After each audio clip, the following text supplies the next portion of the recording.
மதிப்புக்குரிய, போற்றுதலுக்குரிய, வணங்குதலுக்குரிய, வாழ்த்துதலுக்குரிய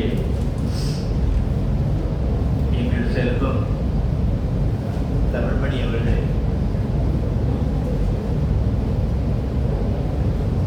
இவ்வரங்கினை வணக்க வைக்கின்ற அருமை பெரியோர்களே, அறிஞர்கள் மக்கள், உங்கள் யாவருக்கும் என்னுடைய உலகெழுந்து நன்றி கலந்த வணக்கத்தை நான் முதலில் தெரிவித்துக் கொள்கிறேன்.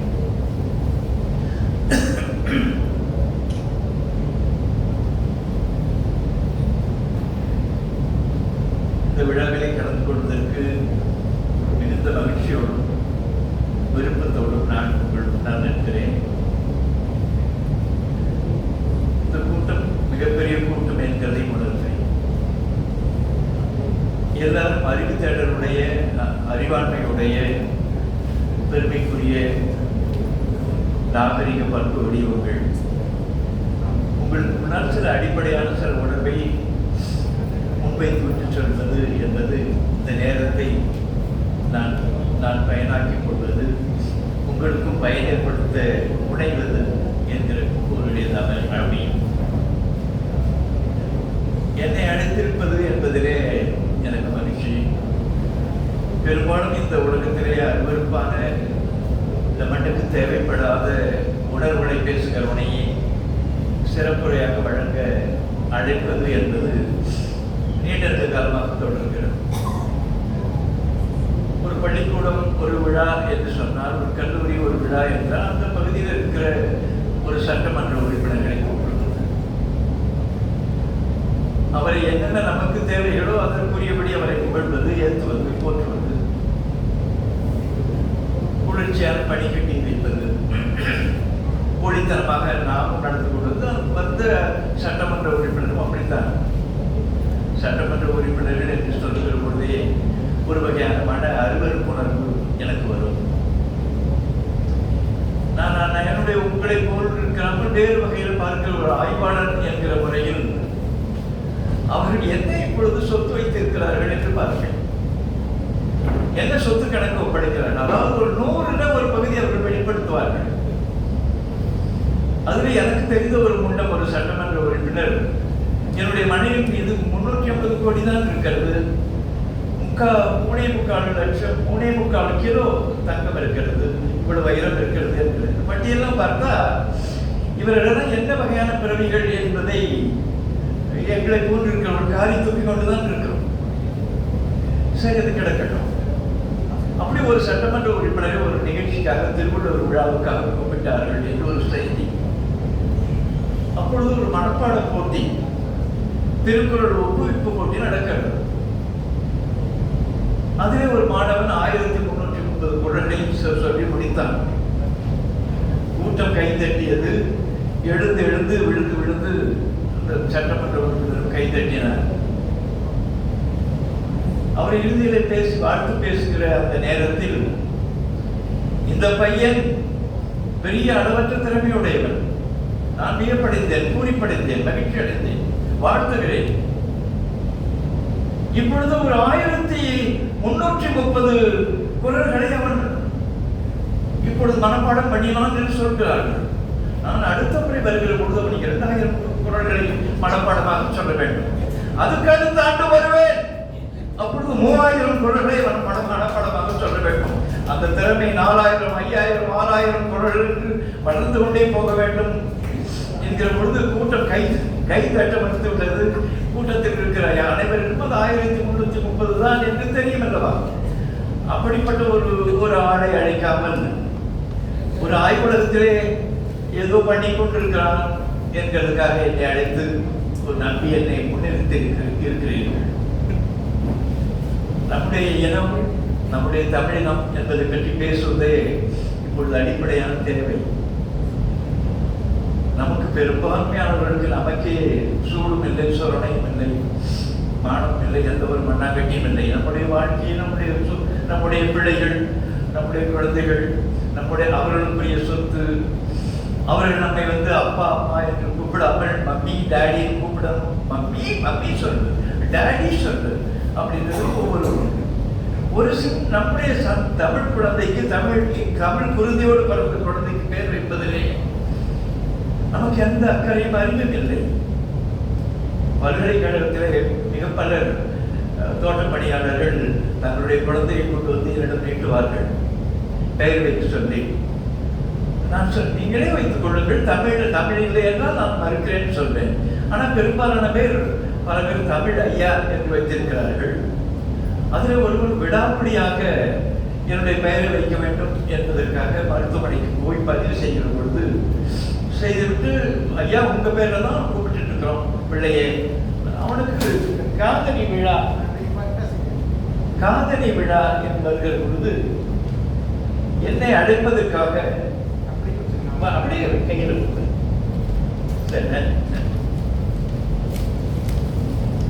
காதணி விழா வைக்கிற பொழுது அந்த அழைப்புதலை பார்த்தேன். எனக்கு வியப்பாக இருந்தது. அவர் ஒரு தோட்ட பணியாளர், பல்கலைக்கழகத்திலே குலவிருந்தகத்திலே நீண்ட நாள் எனக்கு துணையாக இருந்தவர். குழந்தை பிறந்து 6 ஆண்டுக்கு பிறகு அந்த அழைப்புதல் வருகிறது, காதணி விழா என்று. அந்த குழந்தையை நான் வாழ்த்துகிறேன் என்று சொல்லிவிட்டு உற்று பார்க்கிறேன். அந்த பையனுடைய பெயர் அஜித் அருளி என்று. நான் சொன்னேன், என்னுடைய பெயர் வைக்கிறதாக சொன்னீங்க, என்ன அஜித்? அந்த பொம்பளைங்க விடலைங்கயா, அவங்க அக்காக்காரிங்க விடலைங்கயா, எல்லாம் அஜித் அது பிறகு சண்டைக்கு பிறகுதான் நான் வலியுறுத்தின பிறகு உங்கள் பெயரையும் சேர்த்தார்கள் என்று சொன்னார். எனவே எப்படி தமிழ் பெயர் வைக்கிறவர்கள் கூட என்ன உணர்வோடு இருக்கிறார்கள் என்கிறதெல்லாம் எங்களுக்கு ஆழமாக தெரியும். இந்த மண் எவ்வளவு பெரிய பண்பாட்டு மண்ணாக இருந்தது என்பதை நமக்கு தெரியாது. ஏனென்றால் நாம் சரியாக படிக்கிறதில்லை. கையில் மட்டுமே அடக்கக்கூடிய அளவுக்கு தான் நமக்கு நம்முடைய முன்னோர்கள் நூல்கள் கிடைத்திருக்கின்றன. 10 பாட்டு, 8 தொகை, 18 இது ஒரு கையிலே பிடித்து விடலாம். அதில் இருக்கிற சாரங்கள் எல்லாம் உலகம் முழுமைக்கும் நாம் வென்று காட்டுவதற்கான அத்தனை அறிவையும் அது உள் சுமந்திருக்கிறது. அது ஒரு 50 ஆண்டு காலமாக நான் இருக்கிறேன். 50 ஆண்டு காலமாக வியக்கிறேன். நான் செத்து போகவும் அஞ்சுகிறேன். 75 என்றார்கள், 76 முடிந்து 77 தொடங்கி இருக்கிறது. ஏன் அஞ்சுகிறேன்? நாம் செத்து விட்டால் இந்த தமிழை படிக்க முடியாது. இதை ஆய்வுகளுக்குரிய அந்த வேட்கை தனிந்து விடுமே என்கிறதுக்காக நான் இறக்கவே மறுக்கிறேன். அவ்வளவு பெரிய செய்திகள் இருக்கிறதே நான் 50 ஆண்டு காலமாக அதில் ஓடி பார்த்து வருகிறேன். பெரிய பெரிய வியப்பு. இங்க நமக்கு இருக்கிற உட்கார்ந்து இருக்கிற நமக்கெல்லாம் இருக்கிற ஒரே ஒரு பெருமையே நம்முடைய தாய்மொழி தமிழ் என்கிறது மட்டும்தான். வேறு ஒரு நிலையும் இல்லை. நாம் பெருமைப்படக்கூடிய செய்தி என்கிறது நம்முடைய தாய்மொழி தமிழ். அது என்ன என்று இப்படி தெரியாது. சரி, விருந்து என்ற புதுமைக்கு விருந்தினர் வீட்டுக்கு வருகிறார்கள் என்றால் அவர்கள் நமக்கு முன்னால் தெரிந்தவர்களாக இருக்கக்கூடாது. நமக்கு உறவான மக்களுமாக இருக்கிற உறவினர்கள் சுற்றுத்தார்கள் அதுதான் சாப்பிட்டு போகிறார்கள். அவர்களை மட்டும்தான் உள்ளே விடுகிற வழக்கம் போன்று. ஆனால் இந்த மண் எப்படி 2000 ஆண்டுகளுக்கு முந்தி இருந்தது? நூற்றுக்கணக்கான சான்றுகள் இருக்கிறது. கற்பனையே பண்ண முடியாது. இன்றைக்கும் 2000 ஆண்டுகள் சென்ற பிறகு கூட உலகம் அந்த அளவுக்கு நாகரிகத்தை பற்றி பார்க்கவே முடியாது, எண்ணவே முடியாது. அப்படி கோடி செய்திகள் இருக்கின்றன. அதுக்குள்ளார் ஒருத்தி ஒருவனை காதலிக்கிறாள். காதலிக்கிறன்னா இந்த காலத்தில் இருக்கிற அமைப்பு போல இல்லை, உயிராக காதலிக்கிறாள். அவனை பிடித்து விட்டது. நீ நான் அன்புக்காக சொல்கிறேன். இந்த நாட்டுடைய வழக்கு உனக்கு தெரியுமா? மாலையில 6 மணிக்கு கதவை சாத்துகிற பொழுது ஒவ்வொரு வீட்டிலும் வருகிறவர்கள் யாராவது இருக்கிறீர்களோ கத்துவார்கள். இது தமிழ்நாட்டுடைய மரபு. அப்படி வாரியில் முடியலோ எனவும் நீ வாழ அந்த நேரத்தில் எல்லாரும் வருவாங்க. இல்ல நீ எல்லாம் நீ திண்ணையில வந்து அப்புறம் பேசிக்கலாம் அப்படின்னு அவளை கூப்பிடுறாங்க. எவ்வளவு அழகு என்று எண்ணி பாருங்கள். வாரியில் முடியலோ எனவும் பாரார் தோழி நம் காதலோரே. அந்த முன்ன வரல, முட்டுக்கட்டை வரல, நான் சொல்லிட்டு வந்தேன், அந்த நேரத்தில் வந்துடாது. அதுக்குள்ளார என்ன இருக்கிறது என்றால் கதவை அதனால்தான் திண்ணை கட்டி வாழ்ந்தான். இது ஜப்பானில் மட்டும் ஒட்டி கொண்டிருக்கிறது. என் வீட்டில் இருக்கிற திண்ணையை கூட நான் அடிக்கவில்லை, அப்படியே வைத்திருக்கிறேன். அதில் 10 பேர் 8 பேர் படுக்கலாம்.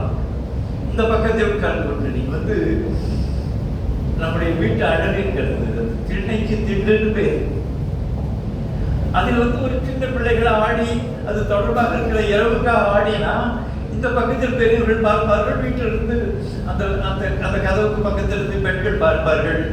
அந்த அந்த திண்ணையிலிருந்து ஆடுகிற திண்டிலிருந்து ஆடுகிற ஆட்டம் தான் திண்டாட்டம் பேர்.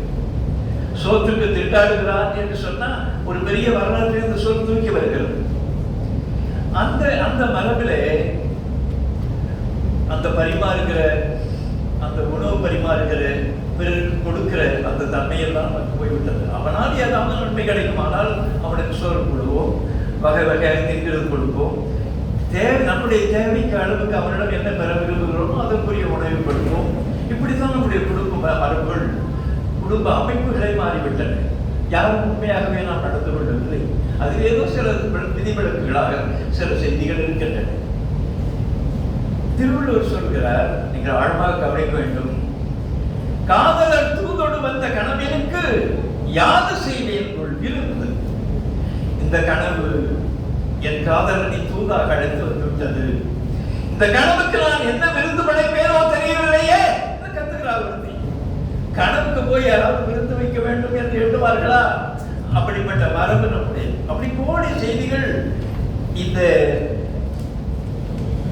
இந்த நாட்டில் 2000 ஆண்டுகளுக்கு முந்தி இருந்தது. உள்ளே வரக்கூடாதவன் வந்ததிலிருந்து எல்லாம் கூட நாம் எல்லாம் சிறந்த ஆட்சியில் இருக்கிறோம். கூட விஜய் என்கிறவனை பற்றி அவர் நடிகன், அவனுக்கு ஒன்றும் தெரியாது, ஒன்றுமே தெரியாது, ஒன்றும் தெரியல. அடிப்படையில் ஒரு முட்டு கட்டேன். ஆனால் டேய் வாடா, நீ வாடா, நீ ஜோசப்னு பேர் வைத்துக் கொண்டிருக்கிறாய், விஜய் என்று நீ கிறிஸ்துவன் என்கிறதே நீ இப்பொழுது சட்டமன்றத்தில் அது மணியேற்கிற பொழுதுதான் மக்களுக்கே தெரியும்.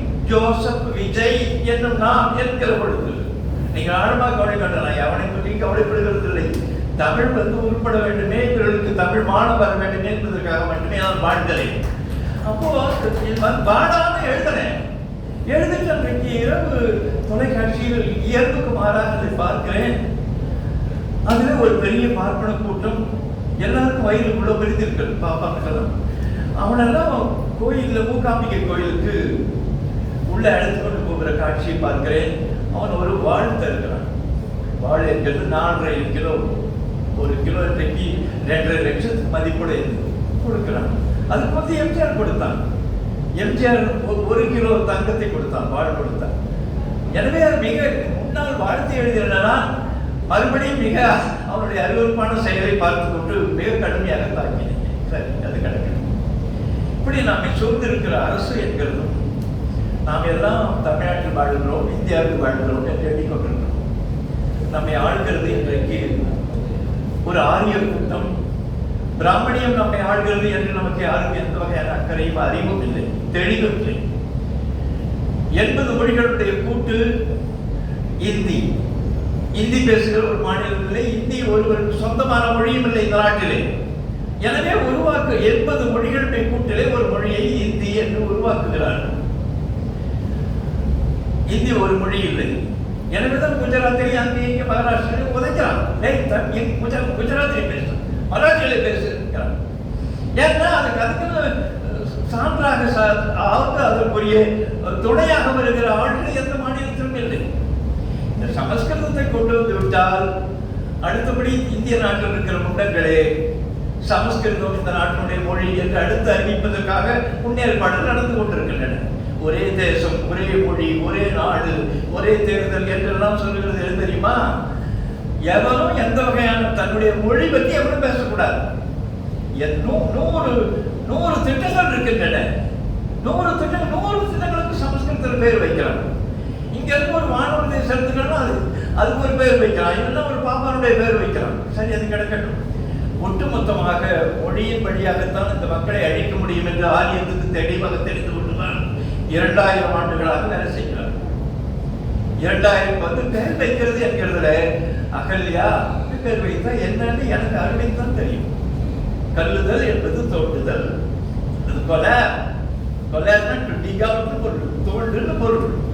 கொல்துரா என்கிறது கல்ச்சர் இருக்கிறது. அக்ரிகல்ச்சர் என்னன்னு தெரிகிறது, தோண்டுதல் பொருள். கல்யா என்கிறது சமஸ்கிருதத்தில் ஹல்யா என்கிறார். ஹல்யான்னா உடறது தோன்றது பொருள். அகல்யா என்றால் தோட்டம் பெறாதவள், உழப்பெறாதவள். என்ன பொருள் என்று உங்களுக்கு தெரியும்? நூற்றுக்கணக்கான அறிஞர்கள் அவர்களுக்கு அடிப்படையில் அறிவே இல்லை. முழு முட்டுக்கிட்டைகள் ஒவ்வொரு பார்ப்பனரும். ஆனால் தொடர் முயற்சியாளர், தொடர் முயற்சி. நாம் எல்லாம் தூக்கு முஞ்சிகள். முன்னாளில் பாவேந்தர் சொல்வார், ஓயாது உழைக்கும் ஒரு கோட்டி உருவற்று போகட்டும் தமிழினம் என்றே ஓயாது உழைக்கும் ஒரு கோட்டி அதன் கருவற்று போம்படி செய்வோம் நமக்குள்ள கைகள் 8 கோடி ஈட்டி. அந்த காலத்தில் எழுதுற பாட்டு. ஓயாது உழைக்கிறவர்கள், தொடர்ந்து உழைத்துக் கொண்டே இருக்கிறவர்கள். அவர்களுடைய கையில் கிடைத்திருக்கிற கருவிகளாக இருக்கிற செய்தித்தாள்கள் வைத்துக் கொண்டு நம்மை உருமாற்றிக் கொண்டே இருக்கிறார்கள். கிடக்கட்டும். நம்முடைய மக்களை பற்றி சிலவற்றை நீங்கள் தெரிந்து கொள்ள வேண்டும். நாம் எவ்வளவு இயற்கையோடு இயந்து உயர்ந்த வாழ்க்கையை நாம் வாழ்ந்து கொண்டிருக்கிறோம். நாம் சாப்பிடுகிறதெல்லாம் இப்பொழுது நஞ்சு என்று படிப்படியாக நாம் உணர தொடங்கி இருக்கிறோம். நாம் நன்றாக இல்லை, நம் உடல் நலமாக இல்லை. சரி, உயர்ந்த உணவை எடுத்துக்கொள்கிற வழக்கம் இல்லை. நமக்கு நாளுடைய சுவைக்காக தின்ன தொடங்கி இருக்கிறோம். அதை நிரம்ப தின்கிறோம்.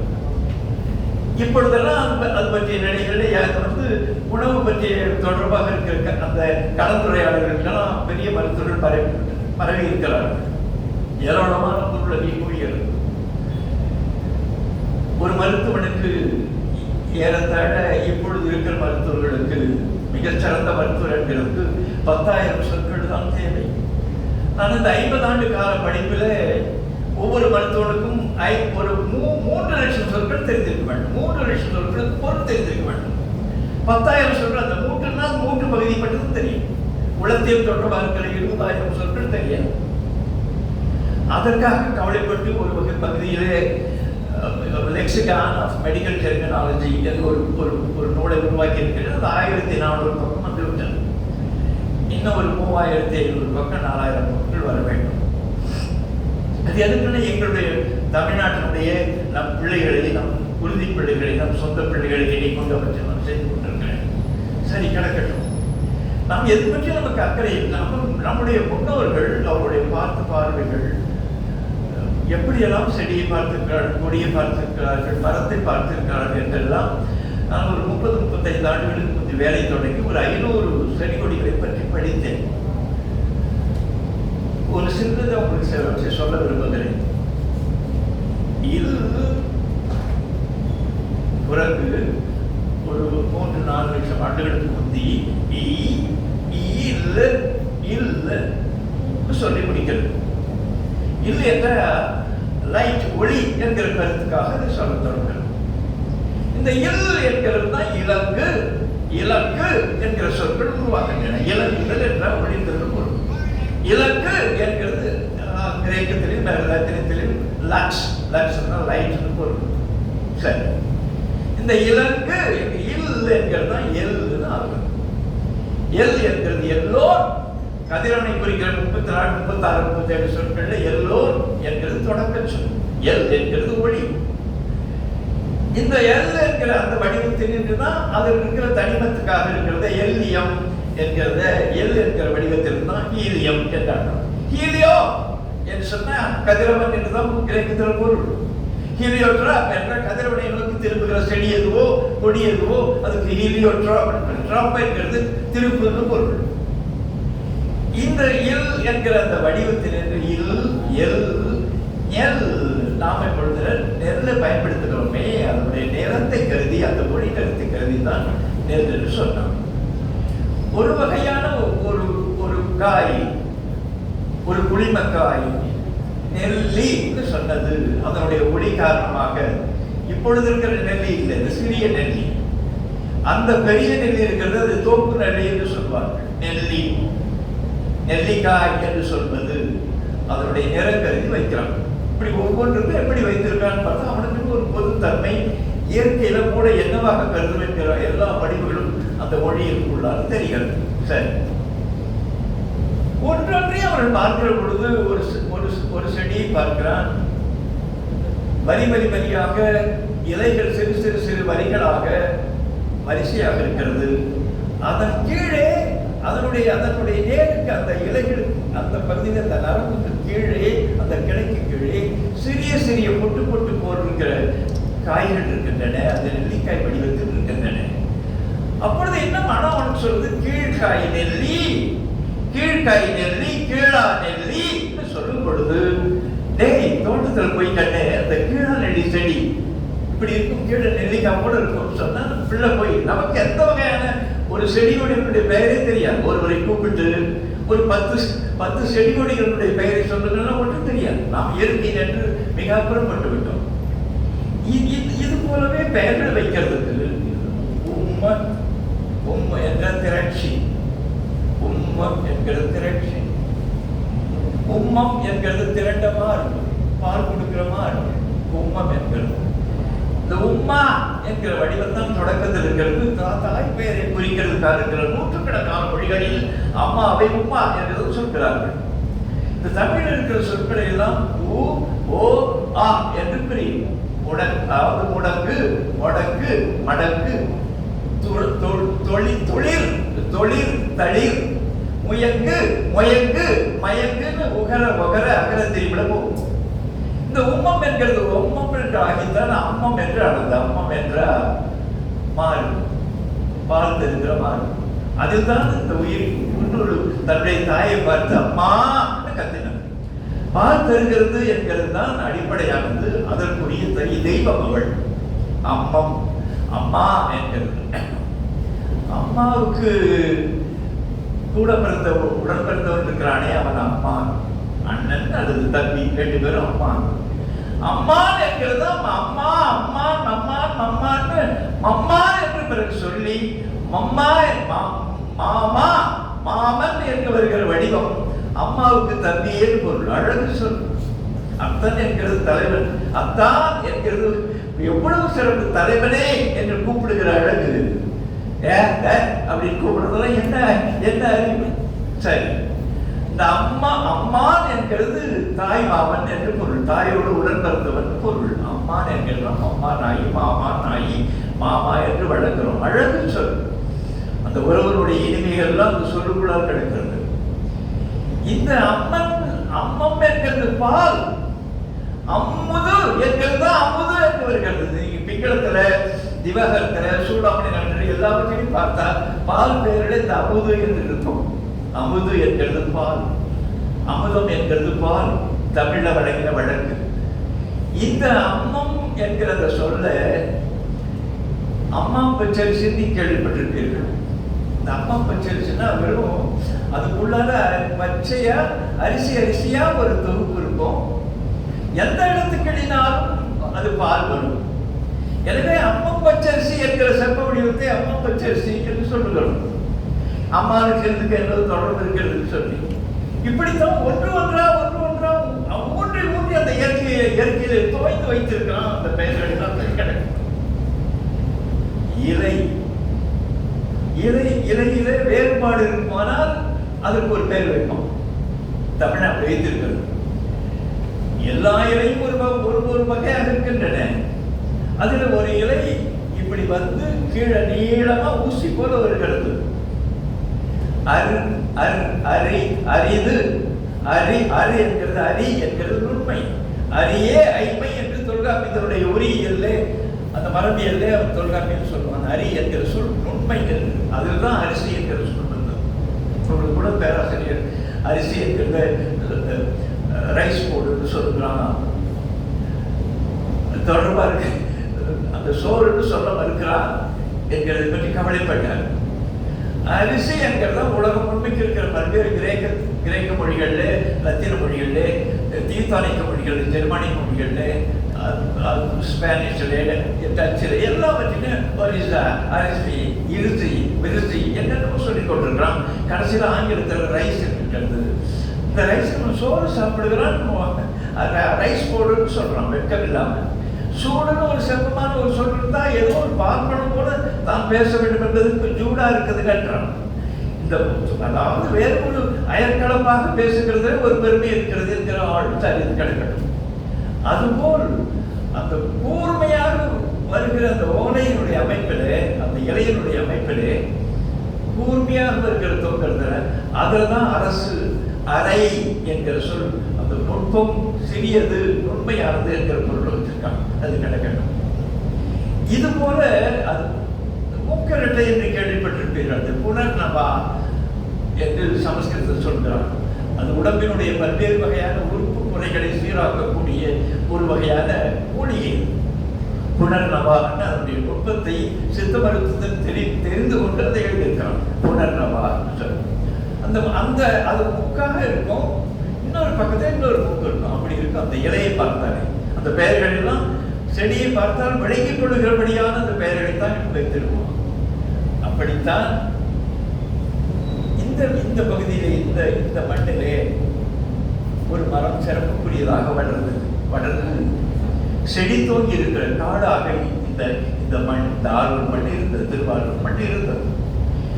யா கட்டு, யாக்கை நாடி நரம்பு தசை குருதிகளால் கட்டப்பட்ட உடம்புக்கு யாக்கைன்னு பேர். யாப்பு என்ற கட்டுதல் பொருள். அதனாலதான் பாட்டு கட்டுறான்னு சொல்லுவாங்க. அவன் பாட்டு கட்டுவான், நல்லா கட்டுவான், பாட்டு கட்டுவான். கட்டுதல் என்கிற சொல்லுன்னு தான் யாப்புன்னு வந்தது. யாப்பர்களம், யாப்பர்கள காரிகள் இதெல்லாம் பாட்டு கட்டுவதற்காக இருக்கிற இலக்கணங்கள். இந்த யாப்பு என்கிறத கிரேக்கனால் சொல்லக்கூடிய எப்போ என்கிற சொல்ல போட்டு ஆரிஜின் என்னன்னு தெரியுது. ஆரிஜின் இதுதான் எபிக் என்கிற சொல்லை உருவாக்கிறது என்று சொல்கிறான். சரி, இருக்காங்க. இந்த அந்த மூக்கரட்டை போல அந்த இலை 2 இலையாக ஒட்டி இருக்கும். 2 இலையாக இருக்கும். இது ஆர் என்றது. ஆர் என்கிறது ஆத்தி. யா யா யாதி யாத்தி ஆத்தி என்கிறது. ஆத்தி அந்த மலரை சூடினம் தான் சிவன் என்கிற பொருளே ஆத்தி சூடி என்று ஒரு சொல் வந்து சிவனுக்கு ஆத்தி மலரை சூடினவர் என்று ஆத்தி சூடி. ஆத்தியும் 6 ஒன்று. அது இலை 2ஆக 2 இலை. அது வந்து கவட்டிலை கவட்டிலை கவட்டிலைன்னு அந்த 6 வருகிற இடங்கள் எல்லாம் அது சோழனுக்குரிய குடிப்பு. வேந்தன் என்கிற ஒரு பொருளுடைய உண்மையை தெரிந்து கொள்ளுங்கள். மன்னன் என்கிற சொல் நிலைவற்றவன் என்கிற பொருளில் அவன் இருப்பான், அவனுடைய மகன் வருவான், அவனுக்கு இருக்கிற மகன் வருவான். அந்த மன்ன நிலைதான் மன்னன். ஆனா வேந்தர்கள் என்கிறவர்கள் ஒரு குடிப்பூவை, அதற்கென்று இருக்கிற ஒரு குளப்பூவை அவர்கள் சூடிக்கொள்ளுகிற வழக்கம். அது போரிலே நடக்கும். ஆரே போந்தே வேந்தே என வருவும் மாபெரும் தானையர் மலைந்த பூவும் என்று தொல்காப்பியத்தில் வருகிறது. அதில் ஆர் என்பது சோழனுக்குரிய பூ. ஏன் அந்த பூவை சூடிக்கொண்டார்கள் என்று, அதனால்தான் அதை வேய்ந்து கொள்வதனாலே, ஊரை வேய்கிறது என்கிறது போல் அதை வைத்துக் கொள்வதனாலே தான் வேய்தல் என்கிறது வேந்தன் என்று சொல்லப்பட்டான். பூவை சூடிக்கொள்வான். அது போரின் பொழுது. ஏன்னா இவன் சேரனா, இவன் சோழனா, இவன் பாண்டியனா என்று போர்க்கிடையிலே போரினை இடைவெளி தெரிதல் வேண்டி என்று அவன் தொல்காப்பியம் சொல்கிறான். இவன் யார் என்று தெரிவதற்கு அவன் போட்டுக் கொண்டிருக்கிற அந்த மாலை, அந்த மாலையினுடைய அந்த பூ வகை, அதை வைத்துக் கொண்டுதான் இவன் சோழன், இவன் சேரன், இவன் பாண்டியன் என்று வேறு வேற போரிடுவதற்கான வசதிக்காகத்தான் ஒவ்வொரு போரிலும் மன்னர்கள் அணிந்து கொள்ள வேண்டும் என்று அப்படிப்பட்ட அணிவுதான் வேந்தன் என்கிற செய்தியை சொல்ல வைத்தது. நான் எதற்கு சொல்லுகிறேன், ஒரு சின்ன சின்ன நடிகர்கள் சில உண்மைகளை நீங்கள் தெரிந்து கொள்ள வேண்டும். இந்த ஊருக்கு பெருமை என்று சொன்னா ஒரே ஒரு பெருமை தான் எனக்கு படுகிறது. இந்த ஊரில் திருவிக்கா பிறந்தார். திருவிக்கா பிறந்தது என்பது எளிதான செய்தி இல்லை. திருவிக்காவுடைய பெருமையை பற்றி எண்ணி பார்க்கிறது இல்லை. அவர் யார் என்று சரியாக தெரியாது, திருவாரூருக்கு தெரியாது. 1973 நான் கடலூரில் இருந்து பெருஞ்சித்திரனாரோடும் பாவாணரோடும் திருவாரூருக்கு வருகிறேன். நான் அவர்களுக்கு துணையாக வருகிறேன். வருகிற பொழுது அங்கிருந்து கடலூரில் இருந்து இங்கே வருகிறதுக்கு ஏறத்தாழ ஒரு 3-4 மணி நேரம். அந்த 4 மணி நேரம் பாவாணரை தொலைத்து கொண்டே வந்தேன். அதெல்லாம் என்னுடைய தொடக்க காலம். 73 என்கிறது இன்றைக்கு 53 ஆண்டுகளுக்கு முந்தி திருவாரூருக்கு வந்த கதையை நான் சொல்கிறேன். நான் வந்தது திருவாரூரில் திருவிக்காவினுடைய சிலை திறப்பு விழாவுக்கு வந்தேன். சரவண தமிழன் முன்னெடுத்து செய்கிற விழா அது. அந்த விழாவுக்கு பாவனரோடும் பெருஞ்சித்தனாரோடும் வந்த சிறு கடை குட்டினார், சின்ன பையன் தான்.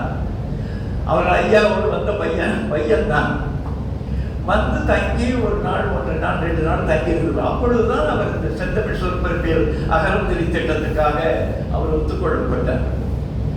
அப்படி வழியெல்லாம் பாமரரை பற்றி எனக்கு தெரியும் என்கிற தொடர்பே தெரியும் என்கிறதாலே, ஐயா ஆங்கிலம் எப்படிப்பட்ட மொழி, ஆங்கிலமா, அவருடைய விடையே வியப்பார். 40 விழுக்காடு கிரேக்கம், 40 விழுக்காடு லத்தீனம், 10 விழுக்காடு உலக மொழிகள், வேர்ல்டு லாங்குவேஜஸ், 10 விழுக்காடு ஆங்கிலோ சாக்சனியம், அதில் 5 விழுக்காடு ஆங்கிலோ, 5 விழுக்காடு சாக்சன். ஆங்கில மொழியிலே 5 விழுக்காடு தான் ஆங்கிலம் இருக்கிறது என்று சொன்னதிலிருந்து தொடங்கினது அந்த மொழியில் தொடர்பாக இருக்கிற அந்த கடாபம் விடாம வழியெல்லாம் அவர் யார் என்கிறத 4 மணி நேரம் ஐயா கொஞ்சம் ஓய்வெடுக்க விடுங்கள் என்று விடுக்கு தம்பி பெருஞ்சத்தினால் சொல்லிக் கொண்டே வந்தார். அது ஒரு தொடக்கம். அந்த 73 பிறகு பெரும்பான்மை இடையில 1-2 முறை ஏதோ ஒரு வேறு சில நிகழ்ச்சிகளாக வந்தது தவிர இப்பொழுதுதான் தருணி இங்கே வருகிறார். சனிக்கிழமை திருவாரூரிலே அவர் திருவாரூரை சேர்ந்தவர் என்கிறதுக்காக தான் அவர் திரு என்று போட்டுக் கொண்டார். அதில் தெய்வ தன்மையோ மற்றவரை எதுவும் இல்லை. திருவாரூர்காரன் நான் என்கிறதுக்காகத்தான் வி கல்யாண சுந்தரனார் திருவிகா என்று போட்டுக் கொண்டார். இந்த காவை பார்த்துட்டு தான் கல் என்கிற சொல்லை பார்த்து கொண்டுதான் கல்கி என்று ஒருத்தன் பேர் வைத்துக் கொண்டான். கல்கி இதனுடைய ஆசிரியர் திருவிகாவுடைய மாணவன் என்கிற முறையிலே வைத்துக் கொண்டான். சரி, இது கிடக்க எப்படிப்பட்ட வாழ்க்கை அவருடையது எண்ணி பாருங்கள். நான் இப்பொழுது சொல்கிறேனே, என்னுடைய மனைவிக்கு 350 கோடி இருக்கிறது என்று சொல்லுகிற முட்டாள்கள் எல்லாம் வாழ்கிற சட்டமன்ற தொடர்பாக இருக்கிற ஆள்களிலே, அமைச்சர்களிலே அவர் எப்படி வாழ்ந்தார்? சாகிற பொழுதும் வாடகை வீட்டில் வாழ்ந்தார். ஒருவர் எப்படி வாழ்க்கையில் பொருளியலில் அவன் எப்படி இருக்கலாம் என்கிறதை பொறுத்து தான் பொது வாழ்க்கையில் எப்படி இயக்கலாம் என்கிறனுடைய அடையாளம் இருக்கும். இறுதியிலே நீண்ட நெடுங்காலம் கண்கள் தெரியாமல், எனக்கு கூட ஒரு பக்கம் கண் தெரியாது, இன்னொரு பக்கத்தில் ஒரு 20 விழுக்காட்டு பார்வை. இதை வைத்துக் கொண்டுதான் இரவு பகலாக உங்களுக்கு மேலாக நான் விழிக்கிறேன். இது ஒரு தற்பெருமைக்காக எங்கே நான் தட்டிக் கொள்வதற்காகவோ அல்லது நீங்கள் பெருமையாக கருத வேண்டும் என்பதற்காகவோ இல்லை. இந்த தமிழகத்துப்படி ஆழமாக தெரியும். அவரை பற்றிய பெருஞ்சித்தனாருடைய பதிவு, குப்பத்தும் சேரியிலும் கோபுரத்தும் தொட்டு செய்ய நுழைந்த காலான், குப்பத்தும் சேரியிலும் கோபுரத்தும் தொட்டு செய்ய நுழைந்த காலான், 37 நூல் எழுதி 5 அறிவுறுத்த நுழைந்த கையான். 37 நூல் எழுதினார்னு பெருஞ்சித்தனார் சொன்ன பிறகுதான் எமக்கு தெரியும். 37 நூல் எழுதினார். யார் படித்தார்? எந்த ஆசிரியனாலும் தமிழ் ஆசிரியனை பார்த்து திருவிக்காவுடைய எந்த நூலை படித்திருக்கிறீர்கள் சொன்னால் வெட்கப்பட வேண்டாமா? தமிழ் ஆசிரியர்களுக்கு தமிழ் கற்றுத் தருவது என்கிற ஒரு சின்ன ஒரு வேலையை தவிர மற்றபடி தமிழுக்கு அவர்களுக்கு எந்த தொடர்பும் இல்லை. சில பேர் அதுக்கு நெறிவிலக்காக இருக்கிறார்கள் என்று வேறு செய்தி. சில லட்சம் தமிழாசிரியர்களுக்கு அடிப்படையான தன்மானம் இருந்தால் 5 போகும் என் வாழ்வு நானே பாவேந்த அந்த மாதிரியான உணர்ச்சி இருந்தால் எல்லா தமிழ் தொடர்பாக இருக்கிற எல்லாம் செழிப்பாக இருக்கும். ஆரியம் ஒடுங்கி போயிருக்கும். ஒரு சட்ட தொடர்பாக இருக்கிற ஒரு பையன், ஒரு வழக்கறிஞர் வந்து இதற்கென்று வாழ்நாளை போட்டுக்கொண்டு இயங்க வேண்டும் என்று இல்லை. அவர்கள் யார் செய்ய வேண்டுமோ அவர்களெல்லாம் பேசாமல் இருக்கிற பொழுது நாம் அதை தேர்வு செய்வதற்காக உழைக்க வேண்டியிருக்கிறது. கற்கணும். குப்பத்தும் சேரியிலும் கோபுரத்தும் தொட்டு செய்ய நுழைந்த காலான், 37 நூல் எழுதி அறிந்தார்க்கும் அறிவுறுத்த முனைந்த கையான், ஒப்பித்தாம் மணந்தவனை இழந்த இளம் பருவத்தும் ஒருத்தி கையை தப்பித்தாம் விடியாமல் தமிழ் தொல்லை தலைப்பிடித்த தகையோன் நன்னோ நேர்வார்கள். அவருக்கு 1882 பிறந்தவர். 82 பிறந்தவர். அவர் திருமணமாகிற பொழுது அவருக்கு 28 அகவை. 6 அகவையில் அந்த அம்மா இறந்து போகிறார். மனைவி இறந்து போன உடனே அப்பொழுது அவர் மேலில் இருக்கிற ஒரு ஆசிரியர், மிகப்பெரிய அறிஞர், மிகப்பெரிய தமிழ் ஆராய்ச்சியாளர், தமிழை நன்கு கலைத்து குடித்து ஒரு பெரிய உள்ளம், அழகர், எந்த வகையான குறைகளும், குடும்பமும் செழிப்பான குடும்பமே வலியுறுத்துகிறது திருமணம் செய்து கொள்ளுது. ஏன்னா 60 அகவை 70 அகவை 80 அகவை இருக்கிற கழப்பெயர்கள் எல்லாம் கிடைக்கும். இரண்டாம் தாரம், மூன்றாம் தாரம், நான்காம் தாரம் காட்டிக் கொள்கிற காலம் அது. குடும்பமே கெஞ்சி பார்த்தது. ஒரு பெண் தெய்வத்தை தொட்ட இந்த கையால் மறுபடியும் வேறு ஒரு பெண்ணை நான் தொடமாட்டேன் என்று சொல்லி வாழ்க்கை வாழ்ந்தவர். இறுதி வரை அது தொடர்பாக இருக்கிறதெல்லாம் பெரியார் அவர் மீது ஒரு பேரன்பு செலுத்தினார். பெரியார் இந்த நாட்டிலே பெரிதாக மதித்த ஒரு வடிவத்திலே தெரிவிக்க ஒரு வகையான அடிப்படையான புள்ளி. அதை பரிந்துரையாளர் எழுதுகிறார். வரவற்றால் தொண்டிழக்கும் தலைவரிடை வந்ததையும் தவிர்த்த வள்ளல். வரவு இல்லைன்னா தொண்டு செய்ய வரத்தியமான வரமாட்டான் எந்த ஆளும். வரவற்றால் தொண்டிழக்கும் தலைவரிடை வந்ததையும் தவிர்த்த வள்ளல் எழுதுகிறார். அப்படிப்பட்ட பெருமகளுடைய ஊரில் நான் காலடி எடுத்து வைப்பதிலே மிகுந்த மகிழ்ச்சியும் பெருமையும் ஒரு உள்ளுவப்புமாக அடைகின்றேன். இந்த மண்ணில் இந்த ஒரு பண்பாட்டு மண், ஒரு நாகரிக மண் என்று சொன்னேனே, இது நாம் தெரிந்து கொள்ள வேண்டியது. பண்பு என்ற என்ன, யாராவது என்னென்ன விளக்கம் சொல்கிறார்கள். நான் சொல்வது இருக்கிறது இதுதான் இந்த இனத்தினுடைய இறுதியாக கூட இருக்கும். அதற்கு மேலும் ஆய்வு செய்வதற்கு ஆள் வரமாட்டார்கள், அக்கறையும் செலுத்த மாட்டார்கள். பள் என்கிறது தாழ்ச்சி என்கிற பள்ளம் என்கிற பொருள் தான். பண்பு, பணிவு என்கிறதெல்லாம் தாழ்வு. இயல்பாக ஒரு உண்மையை பார்க்க வேண்டுமானால் இந்த திருவள்ளுவர் ஒரு நுட்பமாக பல இடங்களிலே பதிவு செய்து விட்டு போவார். பெருமிதம் என்மை. பெருமைக்கு அடையாளம் தெரிய வேண்டுமா? அது பெருமிதம் இல்லாமல் படித்து கிடக்கும். அதை நீங்க பார்க்கலாம். மிகப்பெரியவர்கள் எல்லாம், மிக ஆற்றல் உள்ளவர்கள் எல்லாம் குனிந்து பேசுவார்கள். சரி, அதெல்லாம் நம்ம கற்றுக்கொள்கிற முயற்சி செய்யணும்.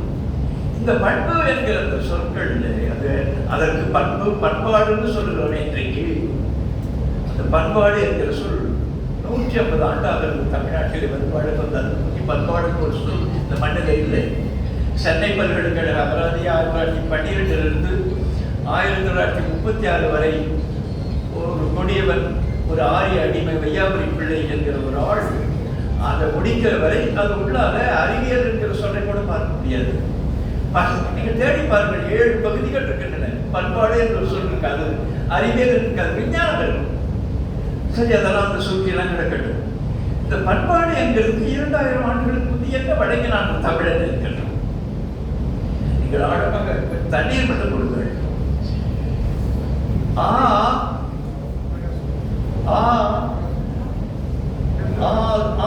எதோ சின்ன என்கிற சொல் வாயை திறந்து நீட்டுகிறோமே, ஒளி கொடுக்கிறோமே. ஆகு என்கிறது பெருகு. வணக்கத்தாய், நன்றி. போதும்.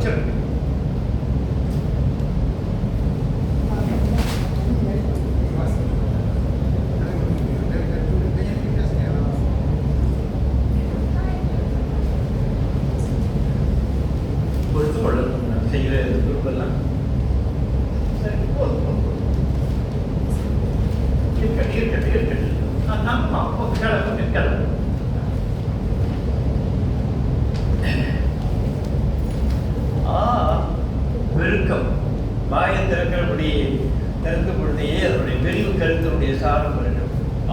என்று வாயை திறந்து ஆகு என்கிறது பெருகு பொருள். ஆக்கம் என்பது பெருக்கம், செல்வம், பெருகுதல். திரு என்கிறது திரட்டது என்கிற பொருளில் தான் திரு என்று வந்தது. ஆகு என்கிற சொல் கிரேக்கத்திலே, லத்தீனத்திலே தெரிகிற பொழுது நம்ம தெலுங்குல டுன்னு முடிக்கிறது போல ஈடுவருகை, அந்த வினை ஈடு வருவது போல அங்க என்கிறது கிரேக்கத்துக்கும் லத்தீனத்துக்கும் உள்ளது. ஆகனா பொருள் போட்டிருக்கிறாங்க. பெருக்கம் என்கிறதுக்கான பெருகின் பொருள்.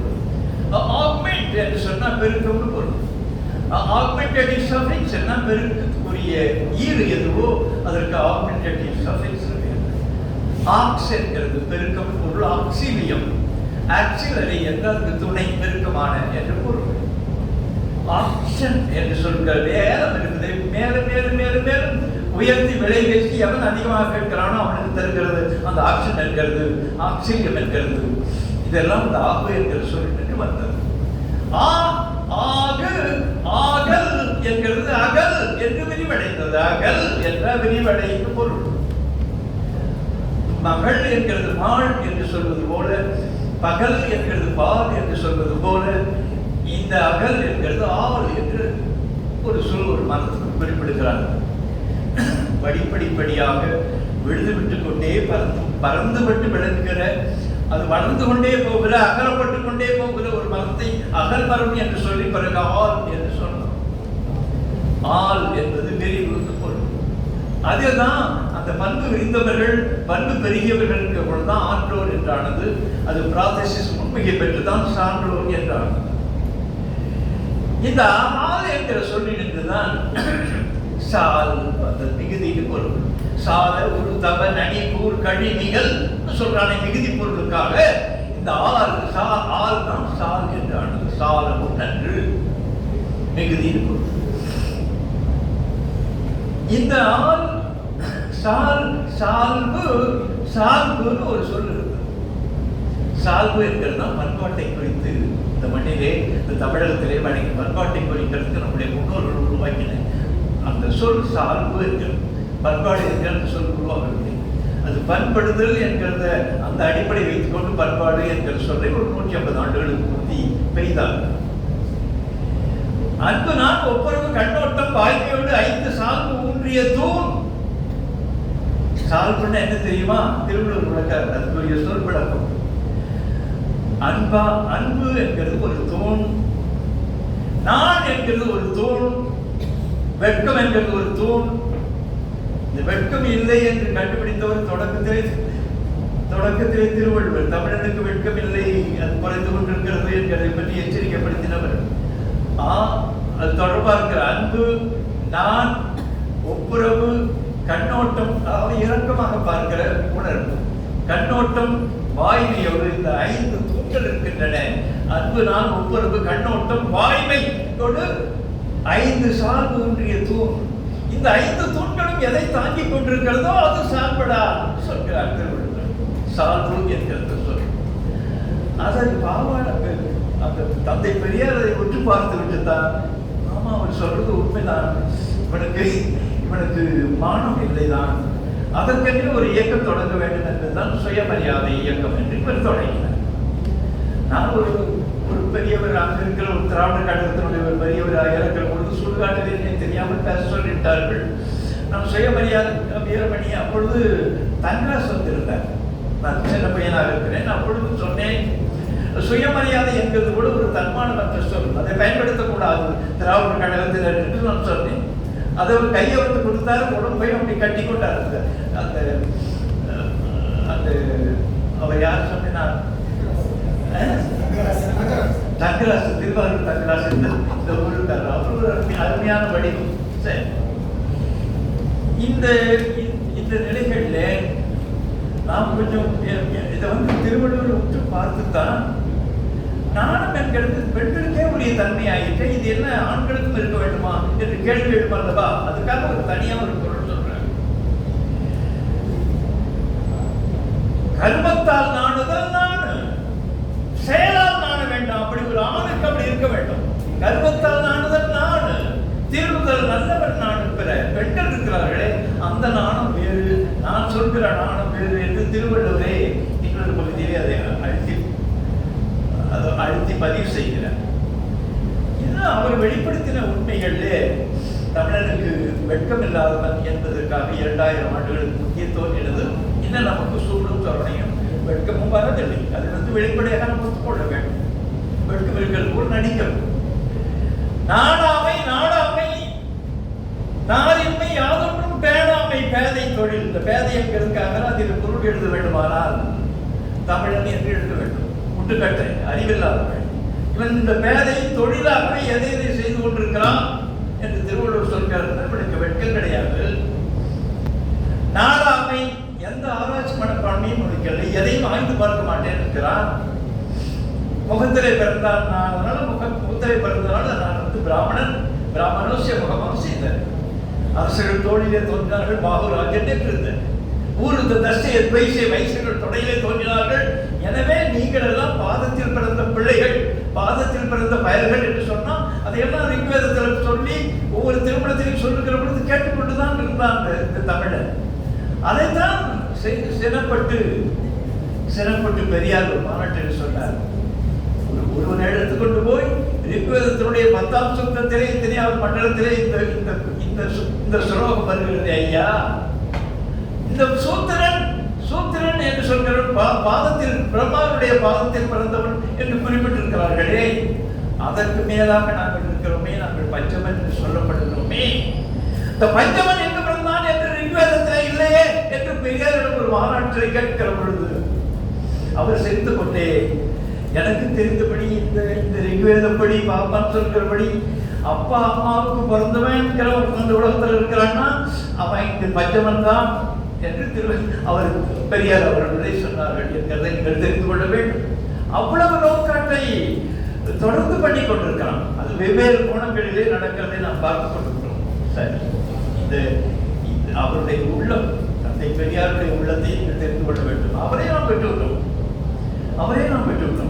அவருடைய சொத்து கணக்கு தெரியுமா உங்களுக்கு? சில 1000 கோடி. காலனா அரையனா முக்காலனாலும் காலில் போட்டதையெல்லாம் இன்னைக்கு ஒரு கூட்டம் தின்று கொண்டிருக்கிறது. நீங்க ஆழமா எண்ணி பார்க்க வேண்டும். அது தொடர்பாக என்ன செய்ய வேண்டுமோ அதற்கென்று செய்யாமல், இப்ப இந்த நாட்டில் இத்தனை மொழிகள் இருக்கிறது, 22 மொழிகள். 22 மொழிகளிலும் அவருடைய கருத்துக்களை பரப்ப வேண்டாமா? அவ்வளவு கோடி வைத்து விட்டு போயிருக்கிறார்.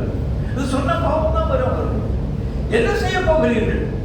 அப்படித்தான் எதிர்பார்த்து ஒரு தடவை பிரபாகரன் அந்த யாழ்ப்பாணத்தில் சந்திக்கிற பொழுது, அண்ணா ஒரு 10% விழுக்காடு 10% அந்த தீகாவுடைய இந்த கொஞ்சம் அப்படி கொடுத்தா இந்த நாட்டை நாங்கள் எளிதாக வாங்கிடுவோம்னா அது வாராது, அது கற்பனை பண்ண வேண்டாம், நீங்கள் உங்கள் முயற்சி பாருங்கள் என்று சொல்லிவிட்டு வந்தேன். அழுது கொண்டே வந்தேன். எதற்கு சொல்கிறேன்? அப்படியெல்லாம் வைத்துக்கொண்டு பூதகத்தில் காக்கிறார்கள். அந்த எண்ணங்கள் எல்லாம் தன்னுடைய கருத்தை இந்த மக்கள் திரும்ப திரும்ப திரும்ப திரும்ப எண்ணி திருத்த வேண்டும், உய்ய வேண்டும், மேலும் மீட்க வேண்டும், அவர்கள் மீட்கப்பெற வேண்டும் என்கிறதுக்காகத்தான் அவர் உழைத்தார். அவருடைய உணர்ச்சிகளை ஒன்றே ஒன்று சொல்கிற ஒரு திருமணத்தில் பேசுகிறார். அந்த திருமணத்தில் கேட்டுக்கொண்டே இருக்கிறோம். கூட்டமா பேசுகிற ஒளி கேட்கிறது மிகுதியா. திடீரென்று பேச்சை மாற்றுகிறார். அம்மா ஒரு ஒளி கேட்கும். அம்மா, நம்ம பிள்ளைங்க வளவள வளவள வளவள வளவள வளவள வளவளன்னு படிக்கணும். எந்த அரசியல்காரனுக்கு இந்த உணர்வு இருந்தது, அந்த அக்கறை இருந்தது, இந்த ஆசை இருந்தது, இந்த வேட்கை இருந்தது? எண்ணி பாருங்கள். அது எல்லாத்தையுமே வீணாக்கி கொண்டு இன்றைக்கு இயல்பாகவே எல்லாருக்கும் நாம் நல்லவர்கள், கற்புள்ளவர்கள், நாம் நேர்மையானவர்கள், நாம் தெளிவானவர்கள், நாம் அறிவுள்ளவர்கள் என்பதற்கு அடையாளமாக மனைவியை மட்டும் கோயிலுக்கு அனுப்புகிறோம். உயர்ந்த அறிவு நிலையான நிகழ்ச்சிகள் வருவதற்கு மனைவியை அழைத்துக் கொண்டு வருகிறதில்லை. அதில் நாம் ஒவ்வொரு ஆணும் கருத்தை காக்கிறோம். பெண்கள் எந்த வகையான ஒளியையும் அறிவையும் பெற்றுவிடக் கூடாது என்பதை எச்சரிக்கையாக்கி கோயிலுக்கு அனுப்புவது என்றால் சரி என்றிருக்கிறோம். அதையும் ஒரு கூட்டத்தில் ஒரு நிகழ்ச்சியில பேசுகிறார்கள். பெரியார் உட்படிகள் எழுதியிருக்கிறார்கள். நீங்கள் உங்கள் மனைவியை கோயிலுக்கு அனுப்புகிற பொழுது அவள் எப்படி விதிப்படுகிறாள், கஷ்டப்படுகிறாள், நெருக்கப்படுகிறாள் என்று உங்களுக்கு தெரியும். இருந்தாலும் திருட்டுத்தனமாக அதை பொறுத்துக் கொள்கிறீர்கள் என்று பெரியார் பேசுகிறார். அவருக்கு எந்த வகையான வழக்கமும் இல்லை. அவர் செயல்படுத்தி விட்டு போனார். ஒன்றையும் தேவதாசி தேவடியால் என்று சொல்கிற பொழுது நாம் அந்த இளைஞர்களை பார்த்து, அப்பொழுது இருந்த இளைஞர்களை எல்லாம் அவர் தொடர்பாக இருக்கிறவர்களை எல்லாம் பார்த்து அது அப்படி ஒதுக்கலாமா? அவர்களும் மாந்தர்கள் அல்லவா? அவர்களை மேலும் மேலும் விடுதிப்படுத்திக் கொண்டு வேண்டுமா? நாம் அந்த குடும்பத்திலிருந்து பெண்களை எடுக்க வேண்டும், பெண்களை பாட்டி துணைவியாக கொள்ள வேண்டும் என்று திரும்பி சொல்லித்தான் நேற்று சுந்தரவழியில் ஒரு தேவதாசி பண்ணி திருமணம் பண்ணி கொண்டார். அந்த குத்துசி குருசாமி இருக்கிறாரே, குருசாமி குஞ்சிதம் குருசாமி அந்த அம்மாள். எதற்கு சொல்கிறேன்? அவர் விளையாட்டாக பேசிவிட்டு மட்டும் போகவில்லை, செயல்படுத்தி காட்டினார். அது அந்த கற்பனை கூட பண்ண முடியாது. 73 ஆண்டுகளுக்கு பிறகு, 73ஆம் ஆண்டுக்கு பிறகு அப்படியே கிடக்கிறது. ஒரு 50-60 ஆண்டு காலமாக தந்தை போனவர். சரி, இதை போலத்தான் பெருந்தி திருநாள் போன்றிருக்கிற வடிவங்கள் எல்லாம் என்னென்னவோ முயற்சிகளை செய்தார். தமிழர்களே எடை தாழ்த்தி வீழ்த்திடும் பெருந்தி திருநாள் எழுதுகிறார். அந்த தமிழர்களுக்கு உழைப்பதுவே எனது பெரும் கொள்கை. தமிழினால் செத்தாலும் தமிழுக்கு செத்தாலும் தகுபொருளும் ஒன்றேதான், தாட்சி அதில் இல்லை. வாழ்ந்தாலும் தமிழுக்கும் தமிழருக்கும் வாழ்வேன், வளைந்தாலும் நெளிந்தாலும் தமிழ் பொருட்டே ஆவேன், தாழ்ந்தாலும் விழுந்தாலும் தமிழ் மேல்தான் வீழ்வேன், தனியே நாய் நின்றாலும் என் கொள்கை மாறேன், எழுந்தாலும் தமிழ் சுற்றம் சூழ்ந்தாலும் தமிழ் சுற்றம் சூழ்ந்து உரிமை கேட்பேன், சூழ்ச்சியினால் பிரித்து என்ற உடலை இரு கூறாய் போழ்ந்தாலும் சிதைத்தாலும் முடிவந்த முடிவே, புதைத்தாலும் எரித்தாலும் அணுக்கள் எல்லாம் அதுவே. அந்த 1995 அவருடைய உடலை எரிப்பதா புதைப்பதா என்று சுடுகாட்டிலே செய்தி பரிமாறிக்கொள்கிறார்கள் உறவினர்கள். நான் அப்பொழுது சொன்னேன், புதைத்தாலும் எரித்தாலும் புதைப்பை முதலில் போட்டிருக்கிறார்கள், புதைத்து விடுங்கள் என்று சொன்னேன். 1995 அவர் இறக்கிற பொழுது எதுக்கு சொல்லுகிறேன், என்னென்னவோ முயற்சிகள் நடந்தன. இவனுடைய எல்லா வகையான வடிவங்களையும் அவர்கள் வெளிப்படுத்தி போனார்கள். இதுதான் தமிழ்நாடு, இவன் தான் தமிழன் என்றென்றைக்கும் இவன் மாறான். எறும்பு முன்னேறி யானையை வீழ்த்தும் ஏணி வைத்தினும் இவன் ஏறான். தெளிவா இந்த இடத்தை பற்றி இவர்களெல்லாம் முயற்சி பண்ணிவிட்டு சொல்லிவிட்டு போனது இதுதான். வெது வெதுப்பாக நாக்கடிப்பாக வெற்றுரையார்த்தான் விளைகானான், வேடரை புறப்பான் கால்களில் வீழ்வான், வெறுங்கை வீசுவான் படினானான். எண்ணிக்கொள்ளுங்கள், இவன் தான் தமிழன், எந்த நாட்டிலுமே இவன் கிடப்பான். எவர் உணர்ந்தாலும் இவன் உணரான். எத்தனை 100,000 ஆண்டுகள் ஏகிலும் விரற்களை இவன் வளரான். பண்ணிக்கொள்ளுங்கள் மனத்தினில் உறுதி, பாசம் பிடித்து பல்லிழிப்புக்கும் வழி நிற்பான், ஒரு பாசம் பிடித்து ஒழுக்கணத்தை பழங்காசுக்கும் தடை நிற்பான். எழுதிக் கொள்ளுங்கள், இவன் தான் தமிழன், எந்த நாட்டிலுமே இவன் கிடப்பான். 120 நாடுகளில் தமிழன் அடைகிறான். இந்த மண்ணில எவனவனோ வந்து தின்கிறான், எவனவனோ அரவணை கட்டுகிறான், எவனவனோ அரசியல் பண்ணுகிறான், கொள்ளையடிக்கிறான், கூத்தடிக்கிறான். எவர் உணர்ந்தாலும் இந்த எந்த நாட்டிலுமே இவன் கிடப்பான். எச்சில் உண்டிருக்கும் கடிகந்தருக்கும் எவன் பின்னாலும் இவன் நடப்பான். புழுதியில் கிடப்பான், உண்மைகள் நினையான், போலிக்கும் பொய்மைக்கும் விளை தருவான். புதுமைகள் பூக்கும் புரட்சிகள் மலரும் புது வாழ்வு அமைத்திட இவன் விரும்பான். நொந்து நொந்து நொந்து பல வகையான 100கணக்கான வடிவங்களில் அவர்கள் சொன்னார்கள். சொல்ல வந்தது இந்த தலைப்புடைய பேச்சுக்கு உள்ளே நான் இப்பொழுது வருகிறேன். கொஞ்சம் ஆழமா கொஞ்சம் பொறுத்து கொண்டு கேளுங்கள். இந்த மொழி ஒரு 3 லட்சம் ஆண்டுகளுக்கு முந்தி, அது சில லட்சம் ஆண்டுகளாக இந்த மொழி வளர்ந்த வகையிலே ஒரு குரங்கு பித்தகாந்திரம் செலக்ஷன் என்று குரங்கு நிமிர்ந்ததே. அந்த குரங்கு அது ஒரு 30 லட்சம் ஆண்டுகள் வரை அது தொடர்ந்து இருந்து குரங்கு நிமிர்ந்ததே. அந்த நிமிர்ந்தது என்கிற சிக்கல் 4 பகுதியில் 4 கால்களால் நடக்கிற போது அது அதனுடைய சமன்மையான பாடம் இருந்தது. எனவே நிமிர்ந்த பிறகு சில சிக்கல் வந்தது. அந்த சிக்கல் ஒன்றுதான் ஐயா தமிழ் பணிக்கு நிறுத்திருக்கிறது.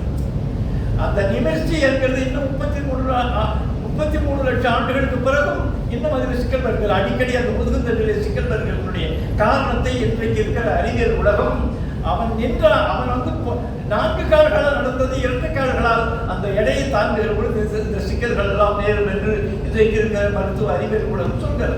சரி, அது கிடக்க. இப்பொழுது அந்த 3 லட்சம் ஆண்டுகளுக்கு முந்தி, சில லட்சம் ஆண்டுகளுக்கு முந்தி தன்னைத்தான் குறிப்பிடுவதற்காக கொஞ்சம் ஆழமாக கவனி வேண்டும். யா கத்திக்கொண்டது, யா மார்க்கம் தட்டிக்கொண்டது, யா தன்னைத்தானே சொல்வதற்கு அந்த ஒளியை போடுகிறது. யா அன்ன யான் என்று வளர்ந்தது. யான் என்கிறது பிறகு அந்த மலைச்சாரலுடைய மழையினுடைய பனியினுடைய அந்த தாக்கத்திலே நேசல் சவுண்ட் என்கிற மூப்பொழி சிறந்து யான் என்கிறது ஞான். ஞான் பரஞ்சோம் ஏன் மலையாளி சொல்றான்னா அதனுடைய அடுத்த படிநிலை அது. ஞான் என்கிற என்கிறது நான் என்று அர்த்தம். யான் ஞான் நான் என்று வந்தது நான் ஒரு வடிவம். சரி, யான் ஏன் அடுத்த படிநிலை. உடையேன், நின்றேன், சென்றேன், வந்தேன் என்கிற ஏன் இருக்குதே அது யான் என்று பொருள். ஆழமாக நீ கவனிக்க வேண்டும். ஏன் என்கிறது மறுபடி குறுகி என் என்று ஏன் என்கிற சொல் பிறந்த வகை இதுதான். சரி, அதுபோல் யா அம் என்கிறது சேர்க்கைன்னு பொருள். அவனும் அவளும் சேரனும் சோழனும் பாண்டியனும் வெற்றிலையும் பாக்கும் சுண்ணாக்கும் என்கிறது ஒரு கனெக்டிவ் பாசிட்டிவ் இணையதுக்காக இருக்கிறது. அந்த என்கிறது என்றாகி அம் என்றானது. உகர அகர தெரிவில் வழி அம் என்றானது சேர்க்கை. விளக்கு இருக்கிறது. விளக்கு மிகப்பெரியது என்றால் விளக்கம், கலங்கரை விளக்கம் என்றால் அதுதான் ஆக்மெண்டட் ஆம் என்கிறது. மதி என்கிறது நிலவு முழுமையாக இருந்தால் மதியம் என்று சொல்ல வேண்டும். சரிது. அப்படித்தான் யா யா அம் யாம் சொல். யாம் அடுத்த படிநிலைகளில் அது நேசர் சொல் பூப்பொழி சிறந்து ஞாம் சொன்னார். ஞாம் பிறகு நாம் என்றானது. இந்த நாம் தான் நம் என்று கூறுகிறது. நம் என்று சொன்னார். சரி, கிடக்கு. யா யான் ஞான் யான் ஞான் நான் என்று வந்தது போல யாம் யாம் ஞாம் நாம் வந்தது. அடுத்தபடி நாம் என்கிறது நாம். நான் எதற்கு சொல்கிறேன்?